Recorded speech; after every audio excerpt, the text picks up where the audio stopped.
अक्लमंद को इशारा और अहमक को फटकारा।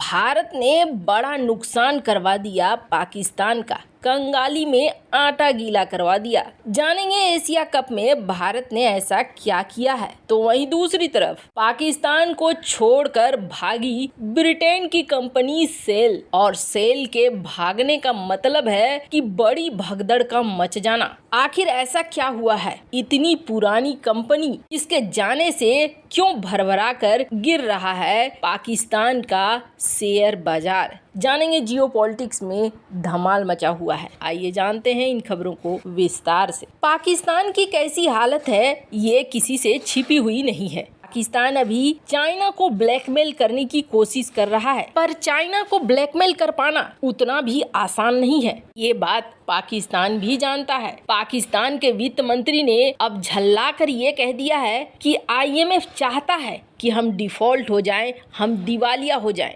इसीलिए IMF हमारी कोई मदद नहीं कर रहा है। पाकिस्तान की ऐसी इकोनॉमी के बीच में ब्रिटेन की एक बड़ी कंपनी ने अब ऐलान कर दिया है कि वो पाकिस्तान से निकल रही है। आपको बता दें, ये कंपनी है सेल, और सेल कितना बड़ा महत्व रखता है इसका अंदाजा आप ऐसे लगाइए कि पाकिस्तान में लोकल बिजनेस सेल के करीब 77% हैं। साधारण भाषा में समझिए कि पाकिस्तान की जो पेट्रोलियम कंपनी है ना, उस कंपनी में 77.42% इसके शेयर हैं। यहाँ तक कि पाक और अरब पाइपलाइन के जो कॉन्ट्रैक्ट हुए हैं उसमें भी इसकी बड़ी हिस्सेदारी है। पाकिस्तान में जगह जगह पर आप देखेंगे कि सेल कंपनी के पेट्रोल पंप खुले हुए हैं। सेल कोई छोटी मोटी कंपनी पाकिस्तान के अंदर नहीं है। वैसे तो दुनिया भर में इसके करीब 86,000 एम्प्लॉई हैं, पर सेल पाकिस्तान की स्टॉक एक्सचेंज में भी लिस्टेड है। एक बहुत बड़ा बिजनेस इसने यहाँ पर फैला कर रखा हुआ है। आपको बता दें, 2021 में इसने यहाँ पर $15.1 बिलियन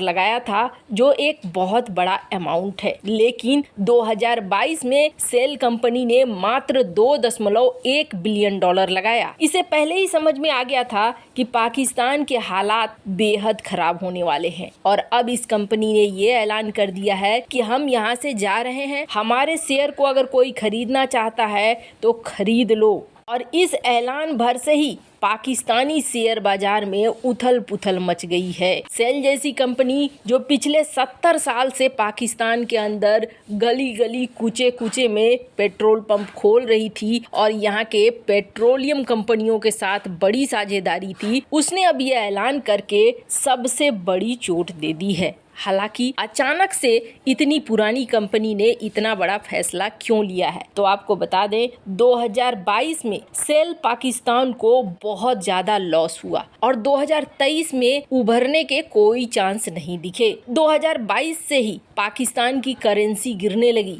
पाकिस्तान से मुनाफा घटने लगा, और ये कंपनी पाकिस्तानी करेंसी में व्यापार करती थी। ये जब एक्सचेंज होकर यूके के पौंड में आते थे तो हाथ में कुछ भी नहीं बचता था। अब इसे देखते हुए इन्हें लगने लगा कि और ज्यादा दिन रहेंगे तो हमारी बाहर के यूनिट में भी यहाँ के लॉस का सीधा सीधा असर पड़ेगा। यही वजह है कि इस कंपनी ने ना कर दिया है पाकिस्तान को। वैसे इसके मायने समझिए, सेल जैसी पुरानी कंपनी अपने शेयर बेचकर निकल रही है, मतलब पाकिस्तान में तबाही का बड़ा और बुरा दौर शुरू हो रहा है। नए इन्वेस्टमेंट की तो बात ही नहीं करिए, नया इन्वेस्टमेंट तो यहाँ आने से रहा, अब पुराने लोग भी जा रहे हैं। मतलब ये दुनिया को बता रहे हैं कि यहाँ जमीनी हालात बेहद बुरे हैं, यहाँ आने की कोशिश मत करना, ये एक बड़ा दलदल है, हम इस दलदल से निकल रहे हैं, तुम अगर आओगे तो इस दलदल में फंस जाओगे। खैर, जहाँ एक तरफ सेल यहाँ से निकलकर बाहर जा रही है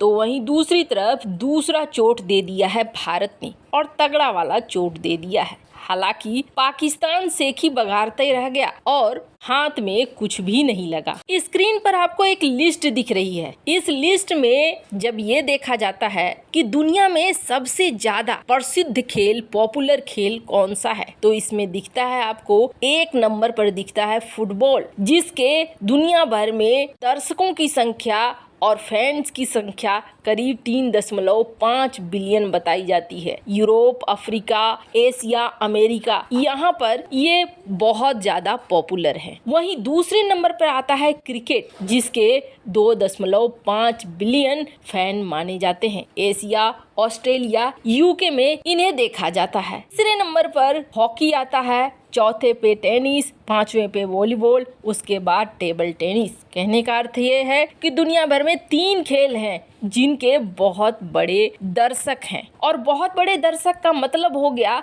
बहुत बड़ा मुनाफा। यहाँ खेल के साथ साथ बहुत बड़ा बिजनेस भी चलता है। जिस देश में खेल का आयोजन होता है, आप देखते हैं दुनिया भर के देश मारामारी करते हैं कि हमें आयोजन करने का मौका दो। ऐसा क्यों? ऐसा इसलिए क्योंकि अगर किसी देश में इसका आयोजन होता है तो भरपूर कमाई होती है, चाहे ब्रॉडकास्टिंग से हो या दुनिया भर के फैंस आते हैं देखने के लिए, दर्शक आते हैं, उनसे रोजगार बढ़ता है। बहुत सारी चीजें होती हैं जो ठीक ठाक कमाई यहाँ पर देती है। एशिया कप होने वाला था पाकिस्तान के अंदर। भारत ने सीधे सीधे कह दिया कि हमारे खिलाड़ी पाकिस्तान नहीं जाएंगे। क्यों? क्योंकि भारत ने कहा कि यहाँ सुरक्षा को लेकर कोई व्यवस्था नहीं है। हालात पाकिस्तान के बेहद खराब है, जिसके बाद यहाँ के पूर्व क्रिकेटर जावेद मियांदाद और भी कई अन्य लोगों का अजीब तरीके का रिएक्शन देखने को मिला। जावेद ने ये कहा कि अरे सिक्योरिटी को छोड़ दो, सिक्योरिटी क्या है, मरना जीना किसी के हाथ में थोड़ी है, कब कौन मारा जाए कब कौन रह जाए। ये सोच है पाकिस्तानी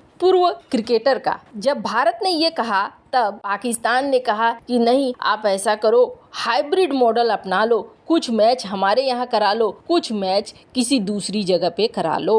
हाइब्रिड मॉडल को लेकर दबाव बनने लगा। आखिरकार भारत ने बात मानी, लेकिन भारत ने यहाँ बड़ा वाला लोचा कर दिया, क्योंकि इस हाइब्रिड मॉडल के तहत मात्र 4 मैच खेले जाएंगे पाकिस्तान के अंदर। 50-50 वाला यहाँ पर चांस नहीं है। 4 मैच यहाँ होंगे और बाकी के मैच होंगे श्रीलंका के अंदर। अब श्रीलंका को तो बैठे बिठाए मिल गया पर्यटन और आर्थिक तौर पर एक बहुत बड़ी मदद, क्योंकि यहाँ पर अब श्रीलंका में ये आयोजन होगा तो जो फायदा पाकिस्तान को होना चाहिए था वो फायदा अब श्रीलंका को होगा। $3 मिलियन का तो खड़े खड़े नुकसान करवा दिया भारत ने पाकिस्तान का। ऊपर से आगे के लिए भी ये तय हो गया कि पाकिस्तान सुरक्षित जगह नहीं है। ऐसे में भविष्य के आयोजन अब देख सुनकर करने होंगे। पाकिस्तान के लिए हानि और श्रीलंका के लिए लाभ बन गया। वैसे आपको क्या लगता है? ये 4 मैच भी पाकिस्तान में नहीं होने चाहिए थे। जिस तरीके के हालात हैं बिल्कुल भी नहीं होने चाहिए थे। कमेंट कर अपनी राय जरूर बताएं। जल्द मिलते हैं अगले वीडियो में नई खबर के साथ।